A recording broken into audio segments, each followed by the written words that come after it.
Every massive historical flashpoint begins with a single, quiet choice.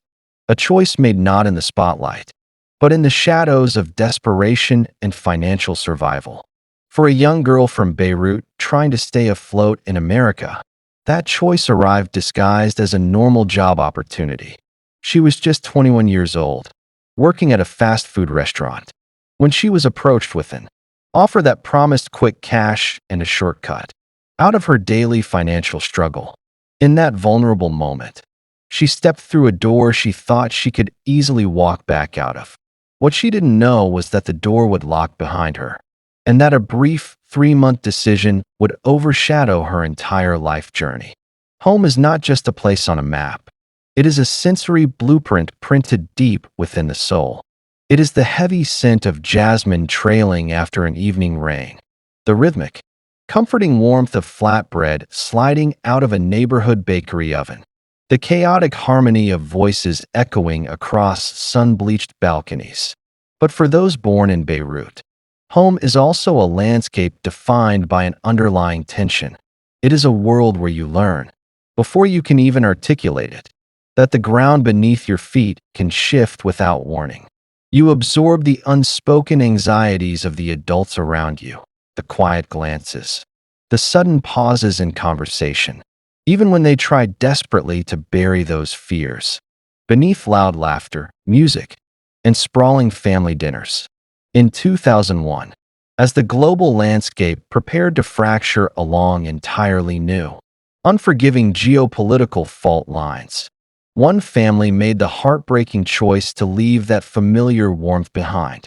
They packed their lives into a few pieces of luggage, leaving behind framed histories and deeply rooted connections. Their destination was the United States, a promise of safety, survival, and a fresh start. But as anyone who has ever crossed an ocean knows, security always comes at a cost. And often, that cost is your very identity. The transition is rarely gentle. The golden, dusty sunlight of the Mediterranean does not fade out. It is violently replaced. It is traded for the cool, stark, fluorescent glare of an American suburban high school corridor. For a teenager thrust into a completely foreign world, the shift is an emotional whiplash. Suddenly, you are no longer just a kid navigating the normal, awkward trials of growing up. You are categorized. You are the other. You are the girl who doesn't speak the right slang, who doesn't wear the right brands, whose lunch smells different, and whose very heritage, the rich history you were taught to hold with pride, becomes a target for whispers, curiosity, or outright alienation. Isolation becomes a second skin. As adolescence bleeds into early adulthood, the drive to survive transforms into an exhausting daily hustle. Long, lonely hours under a single desk lamp, buried under textbooks, trying to outwork a system that feels inherently stacked against you. The pressure builds quietly, brick by brick. Financial instability combines with a deep, human ache, the desperate desire to belong, to be valued, to find a way out of the relentless struggle. And it is precisely there, in those quiet, exhausted spaces, that catastrophic decisions are born. Every life has a crossroad, a singular threshold where a single step alters the trajectory of everything that follows. For Mia, that threshold was a nondescript studio door in Miami. To the casual observer, it was just an ordinary room. But behind it lay an industry designed to commodify vulnerability, operating on promises of quick liberation and fast financial security.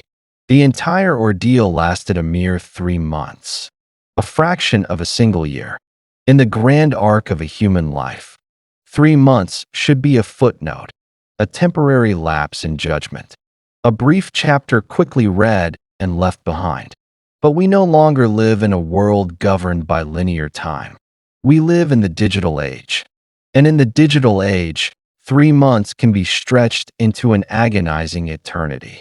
What followed was not just a rapid ascent to fame. It was a terrifying, global cultural flashpoint. The internet did what it does best. It took a real, living person and turned them into a digital symbol.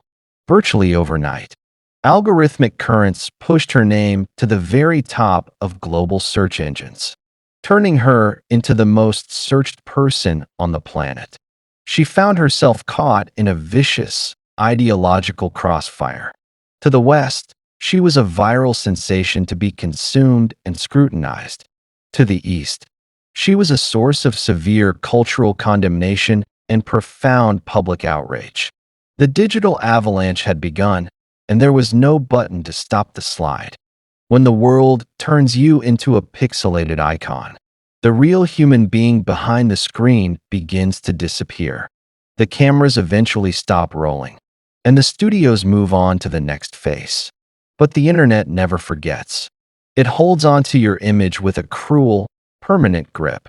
For Mia, the true horror wasn't just the jarring experience of being recognized by strangers on the street or the intrusive glances in public spaces. It was the absolute, suffocating loss of privacy. It was the devastating realization that she no longer owned her own name.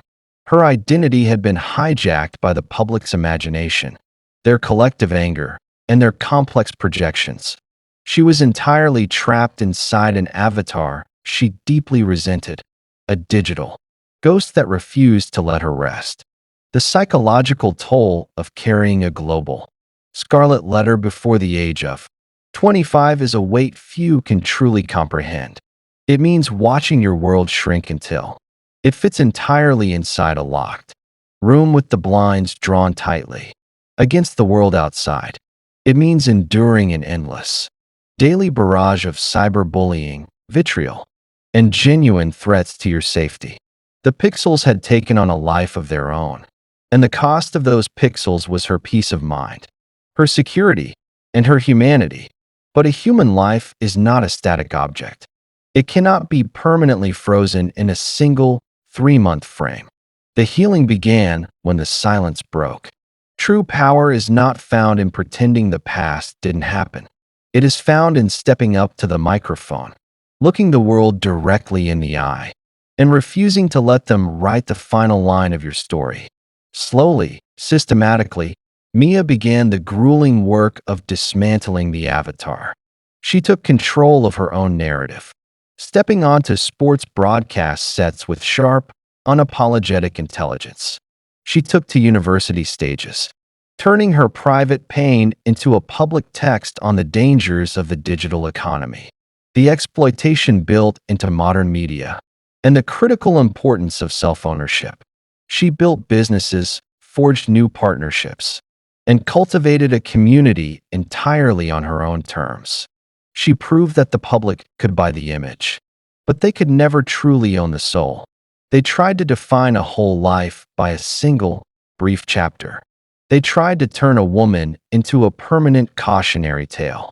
But the ultimate act of rebellion is not just surviving the storm. It is having the immense courage to rebuild yourself out of the wreckage, stepping forward into the light of an unwritten future, entirely unfiltered.